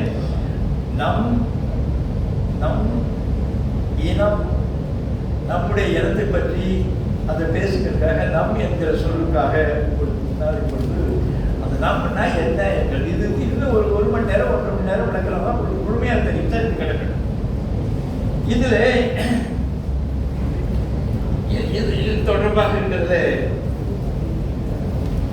முழுன்னு ஒரு சொல் இருக்கு. அதனுடைய பிறந்த வகையில் சொன்னால் அது 1/2 மணி நேரம் சொல்லுங்கள். முழு என்கிறது முழுது ஒரு சொல். முழுதும் என்கிறது நம்ம முழுசுன்னு சொல்லிட்டோம். முழுவதும் இந்த முழுது என்கிறது என்ன பொருள்னு தொல்காப்பியன் சொல்றாருன்னா முழுதன் கிழவி எஞ்சா பொருள். எதுவுமே எஞ்சாதபடி இருக்கிற முழு நிறைவு இருக்கிறதே அதுக்கு முழுதுன்னு சொல்ல வேண்டும். முழுதன் கிழவி எஞ்சா பொருள் தெரிகிறது. இந்த முழு என்கிற சொல் தான் மொழி என்றார். இந்த தமிழுக்கு முதலாக இருந்த பெயர் இருக்கிறதே அது மொழி என்று மட்டும் இருக்கு. ஏனென்றால் இந்த உலகத்தில் ஒரே ஒரு ஆள் தான் இருக்கான மாந்தன் என்கிற பெயர் மட்டுமே இருக்கும். அவனுக்கு குப்புசாமி என்றோ முனிசாமி என்றோ பெயர் இருக்க வழி இல்லை. எனவே மொழி என்று மட்டும்தான் முதலில் தோன்றியதால் இதற்கு மொழி என்று மட்டும்தான் இருக்கிறது. இந்த மொழி படிப்படியாக 1951 படி இந்த இந்தியாவில் 101 திராவிட மொழிகள் இருந்தன என்று மக்களியல் கணக்கில் பதிவு இருக்கிறது. மக்கள் எவ்வளவு பேர் என்னென்ன மொழியை பேசுகிறார்கள் என்கிறது 101 மொழிகளை இந்த நாட்டிலே திராவிட மொழிகள் பேசப்படுகின்றன என்று 1951ஆம் ஆண்டுடைய குடிமதிப்பு கணக்கு சென்சஸ்ல இருக்குது. 101 மொழிகள். சரி, கணக்கு. இந்த 101 மொழி பல்வேறு மொழிகளாக பிரிகிற பொழுது இவருடைய மொழியை தம் மொழி என்று சொல்ல வேண்டிய தேவை இருந்தது. எல்லாரையும் அக்கா அக்கா அக்கான்னு சொல்லும் பொழுது தன்னுடைய அக்காவை தமக்கைன்னு சொல்ல வேண்டியிருந்தது. ஐயா ஐயா ஐயான்னு எல்லாரும் பெரியவர்களை சொல்லுகிற பொழுது தன்னுடைய ஐயனை தன்னுடைய அப்பனை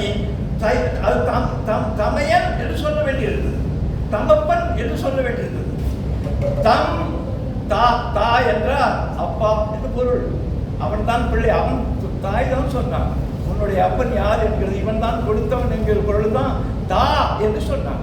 தாவுக்கு தா இருக்கிறானே அவன் தான் தாத்தா. உங்களுக்கு புரியுமா? தாத்தா என்கிறதுனா அப்பாவுக்கு அப்பா, தந்தவன் அவன் தான். தந்தா என்கிறது தந்தா என்றாயி தந்தாய் நாயி தந்தைன்னு ஆனது. இந்த தம் என்கிற அடைமொழி சேர்த்து தான் உரிமை பொருளை சொல்ல வேண்டியிருக்குது. தமையன்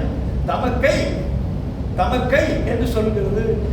இந்த தமப்பன் என்று சொல்கிறது, தந்தை என்று சொல்கிறது எல்லாமே தம் என்கிற உரிமை பெயர் கொண்டு சொல்லப்பட்டது போலவே பல மொழிகள் பக்கத்தில் பல்வேறு மொழிகளாக பிரிகிற பொழுது, வட்டார வழக்குகளாக மொழிகள் பிரிகிற பொழுது நம்முடைய மொழி என்கிறதுக்கு தம் மொழி தமிழி என்றால் தமிழ் என்றான். தமிழ் என்ற சொல்லுக்குள்ளாலேயே மொழி என்கிறதும் இருக்கிறது. நாம் தமிழ் மொழி என்று கூட சொல்ல வேண்டியது. தமிழ் தமிழ் என்கிறதுக்கு பொருள் வந்து எல்லாம் இனிமை. அது நூற்றுக்கணக்கான பொருளும் பிரிந்திருக்கிறது. அது ஒரு தனி அழகு. அது இவர்களுடைய ஆளுமையில் இவர்களுடைய வைத்த மதிப்பிலே அது பல வகையாக சொல்கிறார்கள். சரி, கணக்கட்டும். இப்போ நான் சொல்ல வந்தது அடிப்படையான செய்தி வந்து நம் தமிழ் இனம் நம்மை முடித்துவிட்டு தமிழை முடித்திருக்கிறது. இந்த இனம் என்பதை பற்றி நீங்கள் தெரிந்து கொள்ள வேண்டும். சரி, இதுல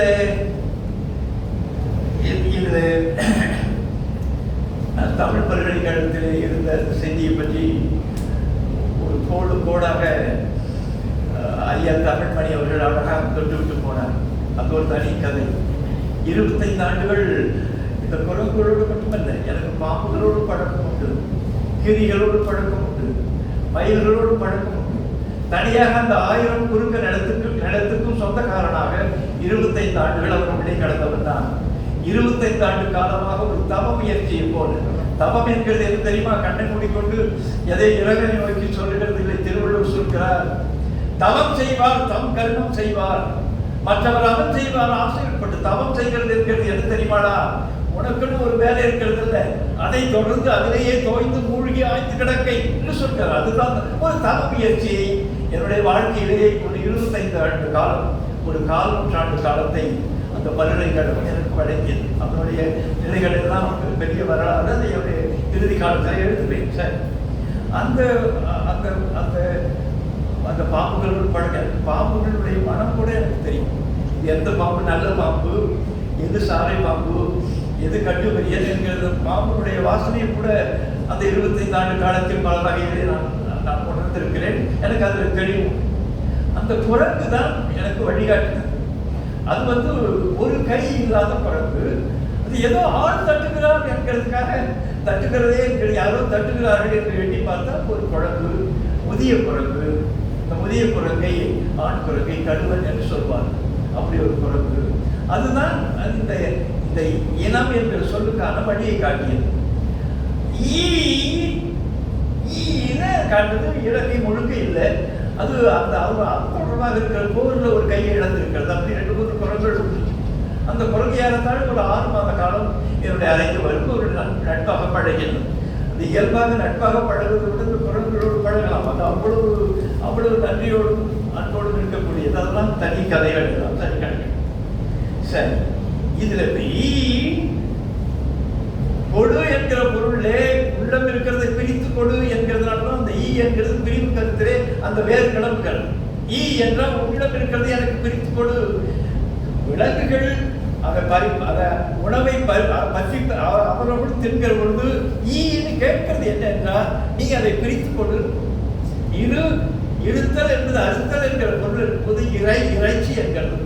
கடி என்கிறது வெட்டுதல், கடித்தல் என்பது வெட்டுதல் என்கிற பொருள். அந்த கடித்தல் என்கிறது தான் கட்டு என்று ஆகுது. கடித்தல் என்கிறது கரித்தல் என்றால் தான் கறி என்கிறது வெட்டப்பட்ட இறைச்சிக்கு பொருள். இந்த தொடர்பாக இருக்கிறதெல்லாம் பிரித்து கொடு என்கிற கேட்கிறது தான் அந்த என்கிற சொல்வது. ஒரு சொல்லை கேள்விப்பட்டிருப்பீர்கள். திருக்குறளே ஒரு அதிகாரம் இருக்கிறது. இகல் என்கிறது பகை என்று பொருள். பகு என்கிறது எப்படி பகை என்று சொல்வதற்கிறதோ அதுபோல் இகு என்கிற சொல்லிட்டுதான் இகல் என்று பகைக்கு வந்தது. 10 குறள் எடுத்திருக்கிறார். இகல்னா என்ன? அதையெல்லாம் எல்லாவற்றையும் நாம் தமிழின் அடிப்படையில் மறந்து போய்விட்டோம். சரி, கணக்கு மறந்து போய்விட்டோம், மறுத்து விட்டோம். இந்த எஃகு செகு என்கிறது வெட்டுதல் பொருள், கட்டு பொருள். எனவே அது தொடர்பாக இருக்கிறது. திருவள்ளுவர் 1000 வேட்டலில் அபிசொரிந்து 1000 வேட்டலில் ஒன்றின் உயிர் செகுத்து உண்ணாமை. செகுத்து என்றால் வெட்டி பிளந்து என்று பொருள். செகு என்கிறது சொல்றால் கிரேக்கத்திலும் லத்தீனத்திலும் செகர்னா கட்டு பொருள், வெட்டு பொருள். அப்படியே தமிழை உள்வாங்கி இருக்கின்றன. அதெல்லாம் இன்னும் கொஞ்ச காலத்திற்கு உலகத்துக்கு தெரியும். சரி, கிடக்கட்டும்.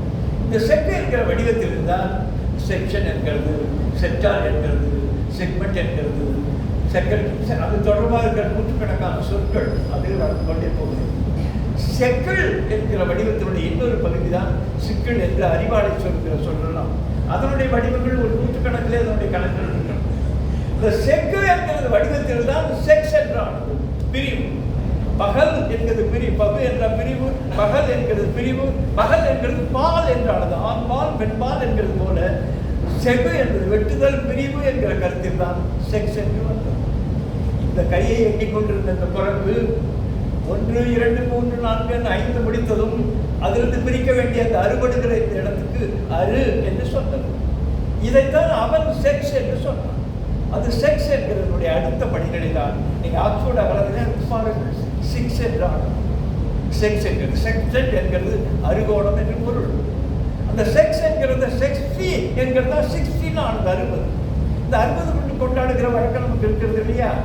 அதான் செக்ஸ்டி என்கிறதை தான் அவன் அங்கிருந்து கிளம்பி வந்தவன் என்கிறதுனாலே, கிரேக்கத்தில் கிரேக்க பகுதியிலிருந்து வந்தவன் என்கிறதுனாலே இங்கே வந்து அந்த மொத்தம் சஷ்டின்னு சொல்றோம். சஷ்டி 60, சஷ்டி அந்த மூர்த்தி சொல்கிறோம், சஷ்டி கிடக்கிறோம். இந்த இந்த இந்த இது போலவே விரி என்கிற கருத்திலே ஈதல் பிரித்து கொடுத்தல், ஈந்தும் இறப்போருக்கு ஈந்தும் என்று வரும். கொஞ்சம் ஆழமாக முடிக்க போறேன். திரும்ப இந்த தொல்காப்பியத்திலே கொடுக்கிறது என்கிறது சொல்லை தொடக்கத்தில் வைத்தது தொல்காப்பியம் சொல்கிறார். தொல்காப்பியம் பிறந்து 2700 ஆண்டுகள் ஆகின்றன. 2700 ஆண்டுகளுக்கு சொல்ல பதிக்கிற பொழுது ஈதான் கொடுவன கிழக்கு மூன்றும் இரவின் கிளவி ஆகிடனுடைய அவற்றுள் ஈ என் கிளவி இடிந்தோன் கூற்றை தாழ்ந்தவன் சொல்வது ஈ என்று கேட்பது. கொடு தா என் கிளவி ஒப்போன் கூற்றை அவனும் இவனும் ஒப்பாக இருந்தால் தா என்று சொல்ல வேண்டும். கொடு என் கிளவி உயர்ந்தோன் கூற்றை மேலே இருக்கிறவன் கொடு என்று சொல்ல வேண்டும் என்று இந்த சொற்களுக்குரிய பொருட்களை இவர் சொல்வார். இதுல ஈத்துவக்கும் இன்பம் திருக்குறளை அடிக்கடி நினைய வேண்டும். கொடுக்கிறதுனால் ஒரு மகிழ்ச்சி வரும் என்கிறதை 2000 ஆண்டுகளுக்கு முந்தி சொல்கிறாரே. ஈத்துவக்கும் இன்பம் என்கிறதை நாம் அடைந்திருக்கிறோமா? அது பற்றி கருதி இருக்கிறோமா? இன்னும் 2000 ஆண்டுகள் சென்று கூட உலகத்திற்கு இந்த தொடரை அமைக்க முடியாது. சரி, கிடக்கட்டும்.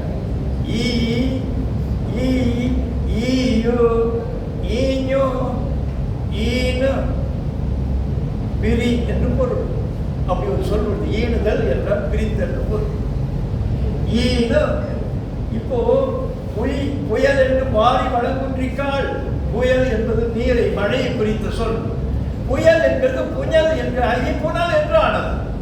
ஐ என்பது தாய், தாயை பார்த்து ஐன்னு கூப்பிட்டது.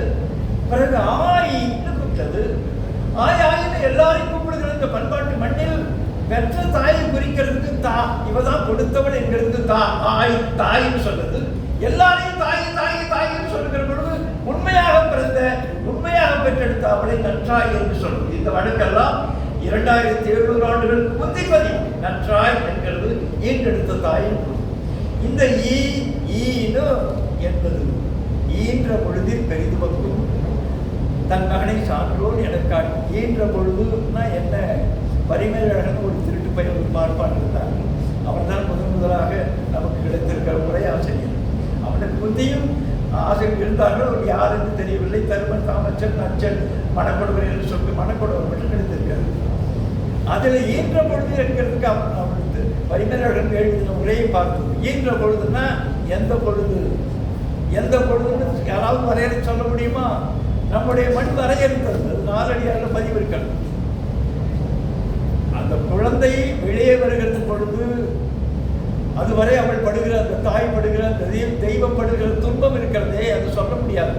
ஒவ்வொரு ஆண்மகனுக்கும் இந்த அறிவும் நன்றி உணர்ச்சியும் வேண்டும். ஆண்களுக்கு பெரும்பாலும் நன்றி உணர்ச்சி இல்லை. அவர்கள் ஏதோ பெண்களை ஏறி மிதித்துக் கொண்டே இருக்கிறார்கள். அவர்கள் மிஞ்சி விட்டார்கள். போடா சரிதான் அந்த உலகம் போய்கொண்டிருக்கிறது. சரி, அந்த அந்த அந்த பிறக்கின்ற பொழுது அவள் படுகிற பாடு இருக்கிறதே, அந்த பாட்டுக்கு பிறகு வெளியில் அந்த குழந்தை வெளியே வந்து அந்த 2 தொடைகளுக்கு இடையிலே வந்து விழுகிறதே, அந்த பொழுது ஈன்ற பொழுது என்று 4 அடியாரில் வருகிறது. அதை எடுத்து பார்ப்போம் எழுதுகிறார். கவாங்கள் கண்ட சேய் கட்டாங்கு 2 கவையாக இருக்கிற தொடைகளுக்கு இடையில வெளியே வந்து விழுந்த பிறகு அப்பாடா ஒரு பொழுது இருக்கிறதே, அது ஈன்ற பொழுது எழுதுகிறார். அந்த ஈனுதல் என்கிற அந்த வடிவத்தில் என்னதான் நூற்றுக்கணக்கான சொற்கள் போனது. அதிலே ஈனு, ஜீனு, ஜீனு, இது தொடர்பாக இருக்க நம்ம அதனுடைய சொற்கள் எல்லாம் ஒரு 400-500 சொற்கள் இருக்கு. ஜெனட்டிக்ஸ் இண்டெக்டிக்ஸ் எல்லாம் சொற்கள் எல்லாம் ஜீனியல் இருக்கிறது, ஜெனிட்டல் இருக்கிறது, எல்லாமே அந்த ஈடுதல்ங்கிற பொருள். நான் எனக்கு கலைச்சொல்லாக்குகிற அந்த தொடர்பாக இருக்கிற அந்த உத்திகளில் நுழைகிற பொழுது அதாவது மகப்பேறு மருத்துவமனை என்று மானமுள்ள தமிழாசிரியர்கள் யாரும் வைத்திருக்கிறார்கள். 4 சொற்களை மெட்டர்னிட்டி ஹாஸ்பிட்டல் என்கிறதுக்கு 4 சொற்களை வைத்துக் கொண்டது. அதை அதுக்கு முந்தி குழந்தை பிறக்கிறது, அது போய் பிரசவம்ன்றான், பிரசவ ஆஸ்பத்திரின்றான். ஆஸ்பத்திரி என்கிறது என்ன? ஹாஸ்பிட்டாலிட்டி என்கிறது விருந்தோம்புகிற நிலை. அதை ஆஸ்பத்திரி என்கிறது ஆஸ்பத்திரி என்று சொல்லி பிரசவ ஆஸ்பத்திரி சொல்லிக் கொண்டிருக்கு ஒரு தமிழர் யாரோ. மகப்பேறு மருத்துவமனை, இந்த மாது பெண், மாதர் பெண், அந்த தாயை குறித்து. அதுதான் மேட்டர்னு போனது, மாத்திரம்னு போனது, மதர்னு போனது. இந்த மேட்டர்னிட்டி ஹாஸ்பிட்டல் என்று சொல்கிறதை, மகப்பேறு மருத்துவமனை என்கிறதை நான் என்னுடைய பார்வையை கலைச்சொல்லாக உருவாக்குகிற பொழுது ஈனுகிற இல்லம், ஈனில் 4 சொற்கள் என்னுடைய பார்வையின் கீழ் ஈடுவதற்காக இருக்கிற இல்லம் மெட்டர்னிட்டி ஹாஸ்பிட்டல் என்று என்னுடைய அகராதியிலே ஈனில் என்று போட்டேன். அது முட்டையிட்டு அந்த அடைகாக்கிற அந்த கூட்டுக்காக அந்த சொல் வருகிறது. ஈனில் இழையல் என்று அது வருகிற சொல். எதுக்கு சொல்றேன்? அவ்வளவு தொடர்புடைய அந்த சொல் நமக்கு வந்து அது பிரிவு, குழந்தை பிரிந்துதான் வெளியே வருது. அந்த வகையில் தான் ஈ பிரிவு, ஈ சி சி சேய் என்று வருவது பிரிந்த குழந்தை என்ற பொருள் வருகிறது. வில் பிரிவு, வெளிதல் பிரிதல், விண்டு விண்டு விண்டு விளக்குதல் என்பது பிரித்து விளக்குதல் பொருள். இந்த வில் என்கிற அந்த வடிவத்திற்கு பிள் என்று ஒரு சொல்வது தான் பிளவு என்ற சொல்லலாம் உருவாக்குது. அதனால தான் பிள்ளை என்று சொல்கிறோம். பிள்ளை என்கிறது எல்லாம் பிரிந்து வந்த, பிளந்து வந்த, அங்கிருந்து புறமாக வந்த அந்த குழந்தையை பிள்ளைன்னு சொல்லும் பொழுது ஆண் பிள்ளை, பெண் பிள்ளை, ஆம்பளை பொம்பளை நம்ம பேச்சது. அது ஆம்பளைங்கிறதுக்கு உள்ளான பிள்ளை இருக்கிறது நமக்கு அறிவில்லை. ஆம்பளை பிள்ளை, பொம்பளை பிள்ளை, இந்த மறுபடியும் பிள்ளையை கொடுக்கணும். இந்த பிள்ளை என்கிறது கிரேக்கத்திலும் லத்தீனத்திலும் பிலியா, பிலியஸ், பிலியஸ் என்ற சன், பிலியா என்ற பெண், பிலியர் என்பது pertaining to son or daughter. இது தொடர்பாக இருக்குது. பிரெஞ்சில் நாங்கள் பிரெஞ்சு பகுதியில் இருக்கிறதுனால எங்களுக்கு இருக்கிற பதிவுகள் எல்லாவற்றிலும் ஃபி இந்த நைசான்ஸ் இருக்கும். ஃபி என்பது FIL என்ற இந்த பிள்ளையை குறிக்கிற சொற்கள் இருக்கும். இதெல்லாம் உலகத்துக்கு நாம் ஏறத்தாழ உலகத்துக்குரிய அறிவியலை ஒரு 90 விழுக்காடு அடிப்படையில் கிடைப்பிருக்கும். பார்ப்பான் என்று வைத்தாலும் அங்கிருந்து எல்லாம் முடங்கி போய், எல்லாம் குட்டிச்சொல்லாகி போய் ஒடுங்கி கிடக்கும். இதில் நாம் சொல்ல வருகிறது மிக கற்பனை பண்ண முடியாத ஒரு பேரிடத்தில் பிறந்ததான், மிக கற்பனை பண்ண முடியாத ஒரு பெருமொழிக்கு சொந்தக்காரர்கள் நாம், உலகம் முழுமைக்கு இருக்கிற அறிவுக்கு சொந்தக்காரர்கள் நாம். சிக்கல் இல்லாத மொழி, சமஸ்கிருதத்தை பேச முடியாது என்று சமஸ்கிருத தொடர்பர்கள் பாப்பாளர்கள் தெரியும். அதை பேச முடியாது. ஏனென்றால் எல்லா இந்த நாட்டில் இருக்கிற சொற்கள் எல்லாவற்றையும் கூட்டாக இதில் குழைப்பு கொண்டான். 48 ஆண்டுகள் முயற்சி செய்து மோனியர் வில்லியம்ஸ் என்கிற ஒரு அறிஞர், கோடன் பல்கலைக்கழகத்துடைய சமஸ்கிருத பேராசிரியர், சான்ஸ்கிரிட் இங்கிலீஷ் டிக்ஷனரி என்று ஒரு பெரிய அகராதியை ஒரு 1800 பக்கங்கள் உள்ள ஒரு அகராதியை செய்திருக்கிறார். 48 ஆண்டுகள் எல்லாத்தையும் அதை கொடுக்கும். கொட்டியிருக்கிறது பார்த்தால் ஒரு சொல்லுக்கு பொருளாக இருந்தால் மலை, பள்ளம், நீர், நெருப்பு, கழுதை, அதுக்கு தானே இருக்கும். ஒன்றுக்கொன்று அறிவுக்கே தொடர்பில்லாதபடி பார்ப்பான் அந்த ஆசையில 8 லட்சம் சொற்களாக 8 லட்சம் சொற்களாக அதை உருவாக்கி இருக்கிறான். 8 லட்சம் சொற்கள் எங்களுக்கு சமஸ்கிருதத்தில் இருக்கிறது என்று உலகத்தை ஏமாற்றி கொண்டிருக்கான். உலகத்தை ஏமாற்றி விட்டான். அந்த உலக ஏமாற்றலை அதாவது நொறுக்கடிப்பதற்காக நாங்கள் சில வேலைகளை செய்து கொண்டிருக்கிறோம். சரி, அதை கடக்கணும். இதனுடைய நமக்கு இருக்கிற ஒரே பெருமை நம்முடைய மொழி தாய்மொழி தமிழ். அதில் ஒரு மாணவ மக்கள் வேண்டும். நம்முடைய பிள்ளைகள் தமிழ் பிள்ளைகள், தமிழ் படிக்க வேண்டும், தமிழில் சிந்திக்க வேண்டும், தமிழில் அப்பா அம்மா அழைக்க வேண்டும். எல்லா உரையாடுகளும் தமிழில் இயன்றவரை நல்ல தமிழில் உரையாடுகிற வேலையை செய்ய வேண்டும். இது தொடர்பாக கவலைப்பட்டவர்கள் நூற்றுக்கணக்கான அறிஞர்கள் கவலைப்பட்டார்கள். பாவேந்தர் கவலைப்பட்டது என்பதை பற்றி உங்களுக்கு ஒரே ஒரு சின்ன செய்தியோடு இதை முடிக்கிறேன்.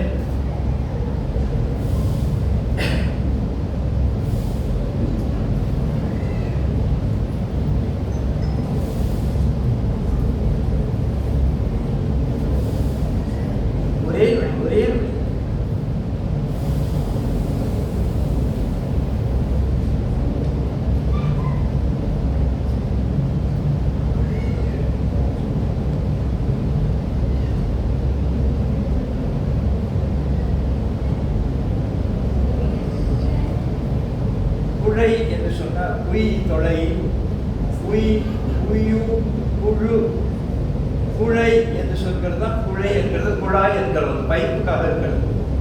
இந்த குழை என்கிற அந்த வடிவம் தான் குழையின் ஐம்பெரும் கடையின் ஆனது. கடை என்பது மூங்கில். மூங்கில் இருக்கிற உள்ள இருக்கிற துளையுடைய காரணமாகத்தான் கடை. அதை வைத்துக் கொண்டு கயிற்றின் மேலே ஆடுகிற ஆட்டக்காரன் இருக்கிறானே, அவனுக்கு கடை கூத்தாடி இருக்கிறது.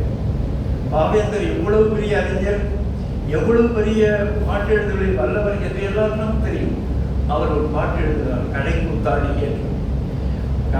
கடை கூத்தாடி இருக்கிறான் அவனுடைய அண்ணன், அப்படி தம்பி பறை வைத்துக் கொண்டு முழங்குகிறார்கள். கடை கூத்தாடி அந்த பறையை அணைய சொல்லி கட்டளை எடுக்கிறான். பறை முழங்குகிறது. இதுதான் முடிக்க போகிற செய்தி. கொஞ்சம் ஆழமாக கவனிங்கள். கீழே இருக்கிற உண்மைக்காக திடுதிடும் திடுதிடும் திடுதிடும் திடுதிடும் திடுதிடும் திடுதிடும் திடுதிடும் திடுதிடும் கும்பிடுறேன் எல்லாருக்கும். பாவேந்தருடைய எழுத்து பொய்யில் வந்தது. வரிஞ்சலா அமர்ந்திருங்கோ, மக்களை பெற்ற மகராசங்கோ, கண்ணால பார்த்து காசு போடுங்கோ, ஒரு துட்டு உங்களுக்கு ஒரு ரூபா வெத்தலை. வெத்தலை என்பது வெற்று இலை, வெற்றிலை. அதில் பூவோ காயோ கனியோ காய்க்காது, வெறும் கொடி இலை, இலை வரும். எனவே வெற்றிலை என்று பேர் வச்சான். இந்த வெற்றிலைய வெத்தலை என்கிறத வெட்டல் சொல்றான். அதில் இருக்கிற போட்டு பாக்கத்திற்கு வெத்தலை, அந்த பாக்குக்கு அரிக்காய், அதுக்கு அடைக்காய் என்கிறது பெயர். அரிக்காய் வெத்தலை என்கிறது பெட்டல் நெட் சொல்றான். பாக்குக்கு தனி கடமை. ஒரு துட்டு என்கிறது போர்ச்சுகீஸ் சொல். ஒரு துட்டு உங்களுக்கு ஒரு ரூபா வெத்தலை, எங்களுக்கு அதுதான் திங்கிற சொல். முதல் ஒரு வேலை முழக்கடா போனோம். திடுதிடும் திடுதிடும் திடுதிடும் திடுதிடும் திடுதிடும் திடுதிடும் திடுதிடும் திடுதிடும். என்னடா தம்பி அவன் கேட்கிறான். ஏண்டா அண்ணா இந்த தம்பி கேட்கிறான். இதோ வா தம்பி, எலும்பு கூடு, சதையும் இல்லே சத்தும் இல்லே. ஆஹா திடுதிடும், அதுக்கு பேர் என்ன தம்பி கேட்கிறான். இதன் பேர் தமிழ்நாடு. சதையும் இல்லே சத்தும் இல்லே, இதன் பேர் தமிழ்நாடு. சரி திடுதிடும், சரி திடுதிடும். இந்த எலும்பை எழுந்திருக்க வைக்கிறேன், செய்ய பார்ப்போம். திடுதிடும் தம்பி அடிக்கிறான். அமைச்ச எலும்பு ஆள வைக்கிறேன், செஞ்சு காட்டு. திடுதிடும் ஓய்ச்ச நாட்டில் உசுர் உண்டாக்குறேன். ஆட்சி கண்ணடா அண்ணா. திடுதிடும் அடி மோளத்தை. திடுதிடும். இந்த எலும்பு இப்படி வைக்கிறேன். வச்சா எலும்பு, வச்சா உயிரா வந்துடும். திடுதிடும் மருந்து செய்யணும் தெரிஞ்சுதா உனக்கு? அண்ணன் சொல்றான். மருந்து செய்யணும் தெரிஞ்சுதா உனக்கு? சரி செய்திடும், சரி செய்திடும். திடுதிடும் இந்த எலும்பு. இதோ பார் மாம்பழம், இதை நான் புழிகிறேன். இதோ பார் மாம்பழம், இதை நான் புழிகிறேன். புழி திடுதிடும், புழி திடுதிடும். இதோ ரஸ்தாளி, இதையும் நான் புழிகிறேன். புழி திடுதிடும், புழி திடுதிடும். பலாச்சொலை புழிகிறேன். புழி திடுதிடும். தேனும் சேர்க்கிறேன், பாலும் சேர்க்கிறேன். இளநீர் வழுக்கு இட்டு குடிக்கிறேன், எட்டு குழைக்கிறேன். இடித்த தனிமா இட்டு பிசைகிறேன். பொடித்த பருப்பையும் போட்டு கலக்கிறேன். எல்லாத்தையுமே இளஞ்சூடாக்கி பல்லாய் நிறையாய் பக்குவப்படுத்தினேன். திடுதிடும். அவனுக்கு தம்பிக்கு நாக்கிலே நீரல் மருந்து செய்யப்பட்டு விட்டது. அது ஆக்கப்பட்டு விட்டது. பல்லாய் நிறைய கிடக்கிறது. ஆஹா அண்ணே, இந்த மருந்துக்கு என்ன பேரு?